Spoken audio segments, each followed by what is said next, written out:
तो बच्चों आज हम लोग पढ़ेंगे बेकिंग सोडा बनाने की विधि जो कि है क्लास 10th की साइंस की बुक में यानी कि केमिस्ट्री में। बेकिंग सोडा बनाने की विधि तो उसमें सबसे पहले क्या आता है। बेकिंग सोडा का जो अणु सूत्र होता है वो क्या होता है NaHCO3। ठीक है, और इसका रासायनिक नाम होता है सोडियम बाई कार्बोनेट। अब इसके बनाने की विधि देखते हैं। सोडियम कार्बोनेट को यानी कि सोडियम कार्बोनेट का ये सूत्र होता है Na2CO3 के जलीय विलयन में। जो सोडियम कार्बोनेट का जलीय विलयन होता है, जब हम उसमें कार्बन डाइऑक्साइड यानी कि CO2 गैस प्रवाहित करते हैं तो हमें बेकिंग सोडा प्राप्त होता है यानी कि NaHCO3। यानी कि जो सोडियम कार्बोनेट का जो जलीय विलयन होता है उसके अंदर जब हम लोग कार्बन डाइऑक्साइड प्रवाहित करेंगे तो क्या बनेगा, बेकिंग सोडा NaHCO3 ये प्राप्त होता है। जैसे कि इसका जो रिएक्शन है ये है Na2CO3 प्लस में क्या करेंगे H2O से जब रिएक्शन कराएंगे और क्या होगा, ये हो गया आपका सोडियम कार्बोनेट, ये जल हो गया। तो इसमें क्या होगा, जब ये दोनों क्या हो गए, जलीय विलयन है किसका, सोडियम कार्बोनेट का, और ये कार्बन डाइऑक्साइड है, इसको जब हम प्रवाहित करेंगे इसके ऊपर से तो क्या प्राप्त होगा हमें NaHCO3। और ये जो टू लगा है ये किसके लिए लगा है, वो ये केमिकल रिएक्शन को बैलेंस कर रहा है, ये टू लगा है केमिकल रिएक्शन को बैलेंस करने के लिए। क्योंकि क्योंकि यहाँ पर Na है, दो है, यहाँ पे एक ही होता तो इसलिए दो लगा है। ठीक है, अब क्या आता है, अब इसके बाद आता है धावन सोडा बनाने की विधि। धावन सोडा कैसे बनाते हैं, तो इसका अणु सूत्र क्या होता है Na2CO3 इंटू 10H2O। ठीक है बच्चा लोग, इसका अणु सूत्र हो गया Na2CO3 प्लस 10H2O। इसके बाद इसका रासायनिक नाम होता है सोडियम कार्बोनेट, जो कि हम लोगों ने अभी पीछे हमने बताया था, इसमें ये सोडियम कार्बोनेट होता है।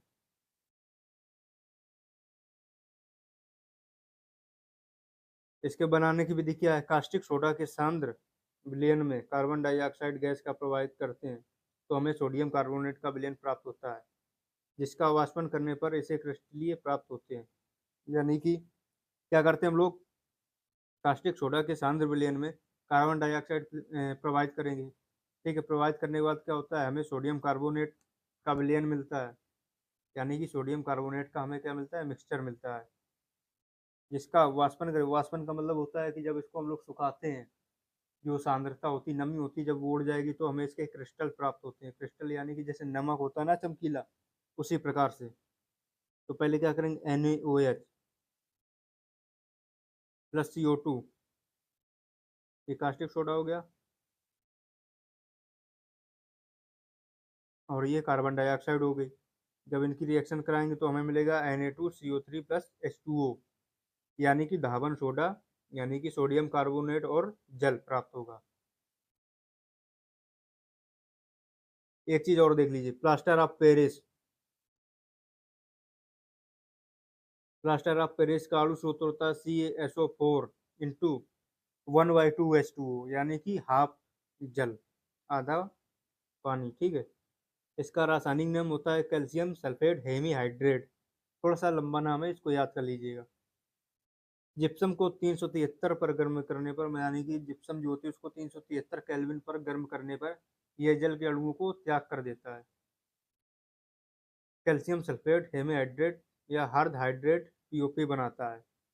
क्या करता है, जल के अणुओं को छोड़ देता है, जो पानी साथ में मिला होता है, ये जो वाटर है ये इसको छोड़ देता है, तो क्या बनता है, CaSO4 बचता है।